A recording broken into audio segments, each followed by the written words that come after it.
Seriously, with a cast this talented, what could possibly go wrong? The answer is damn near everything.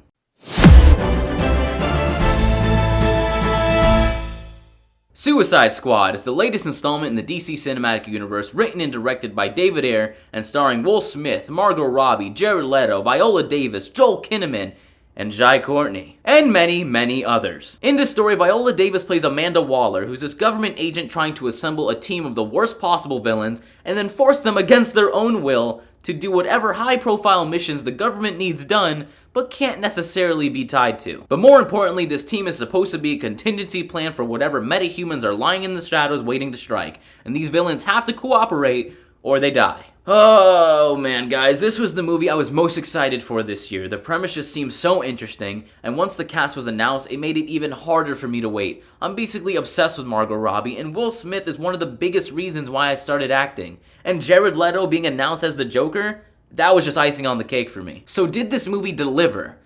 Yes, and a whole lot of no. This movie is a lot more lighthearted than previous DC films, and possesses a track list of music that makes this movie an even better time to watch, regardless of some songs feeling a bit out of place. First off, Margot Robbie as Harley Quinn was damn near flawless. She's crazy and sexy and badass, all with a little touch of intelligence that makes her so compelling to watch. They did her backstory the best out of all the characters with the time that they had, and she's easily the standout of this movie. Will Smith as Deadshot was also fantastic, and was easily the most human out of all these characters. His backstory was also done well, as they showed two sides to the same coin. They showed that he was a struggling father, and they also showed his line of work. Just like Harley Quinn, they were able to characterize him a lot more than the other members of the Suicide Squad. The flashbacks that showed Deadshot's line of work were so good that it made me wish they would do a Deadshot standalone movie.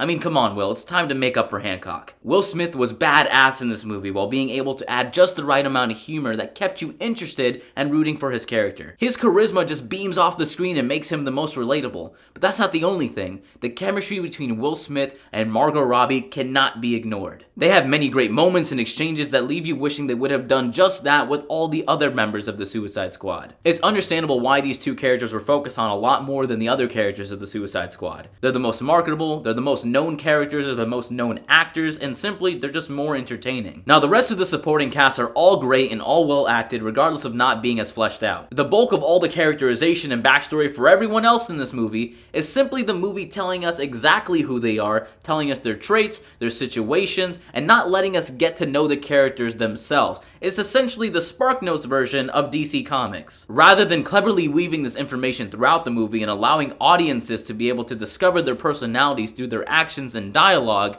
we're just handed it.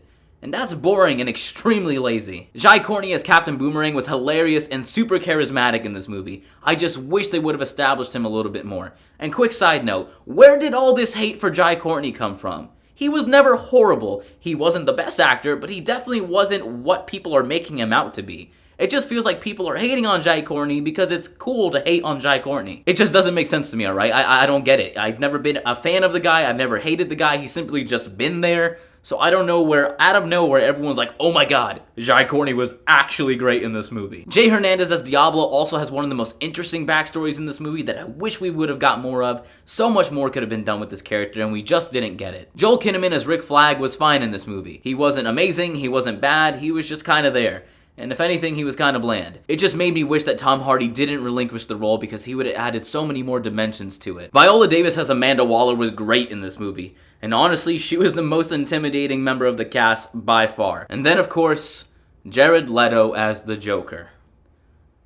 Wow. Although he is barely in this movie, he is so captivating every single time he's on screen. This mob boss, well-dressed, witty version of the Joker made the most sense for the upcoming DC Cinematic Universe. He has this chilling, psychotic swagger and appeal that makes him dangerously unpredictable, yet mesmerizing. They absolutely nailed the twisted, dark, obsessed relationship between the Joker and Harley Quinn, and they only grazed the surface of it. I love Heath Ledger's Joker just as much as the next guy, but the thing about that Joker was that he was so well done that he eventually became cool and likable. And the thing about this Joker is that I was genuinely uncomfortable with every word and mannerism, and that's just with the small screen time that he had. I cannot wait for the next appearance of the Joker. Jared Leto absolutely killed it. Now, I know a lot of people are going to be upset when they realize just how little screen time the Joker has in this movie, especially since the marketing is making it seem like the Joker is integral to the plot. But honestly, if you paid close attention to the trailers for this movie, it's pretty easy to realize that the Joker was going to be used scarcely. And I'm pretty sure once the Joker was actually cast, they even said he was going to be used scarcely. The scarce use of the Joker is such a great little teaser that makes you want more of him, because what he's actually doing on screen is really good. It's no doubt going to drag people down to the theater at least one more time. Now, generally, those are all the things that I liked, and if you notice, they're all characters.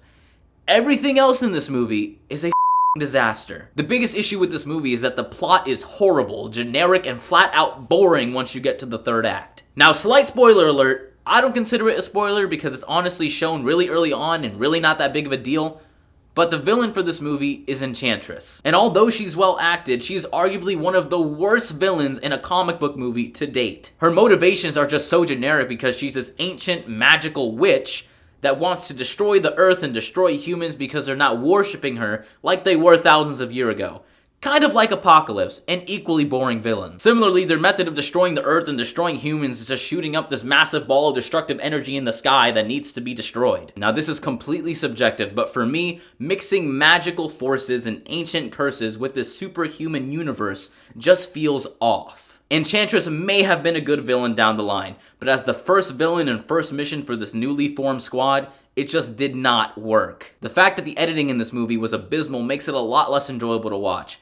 Scenes do not flow together well, and a lot of continuity is compromised throughout. There's literally this one scene where a character leaves for a specific reason, and in the very next cut, the very next scene, they're back with the group for no apparent reason. Scene composition and editing was a major issue I had with Batman vs. Superman, and sadly, Suicide Squad suffers the same fate. And because it's public knowledge that many scenes were added and many scenes were taken out deep into post-production, you can feel just how disjointed that this movie really is. The action is extremely generic, with even more generic foot soldier minion things that show no plausible threat to the main characters whatsoever. They may have well been some thumb-thumbs. None of the fight scenes in this movie are relevant or lead to anything greater, and they just end up becoming boring. And they really only emphasize the fighting styles of 2 or 3 characters really well, while the other ones are just lost in the mix. One last thing. Although both of these characters were portrayed well enough from what we were given, both Slipknot and Killer Croc were criminally underutilized in this movie, to the point where you could have cut them out and it wouldn't have been much different. After it was all said and done, regardless of the laundry list of issues I had, I still found a lot of fun and enjoyment in this movie, and definitely enjoyed it a lot more than Batman vs. Superman, but that's simply because I enjoy good characters more than anything. Despite it being disappointing, Suicide Squad is a fun, well-acted launching pad for more interesting things to come. And for all these reasons, I'm going to generously give Suicide Squad a 7 out of 10.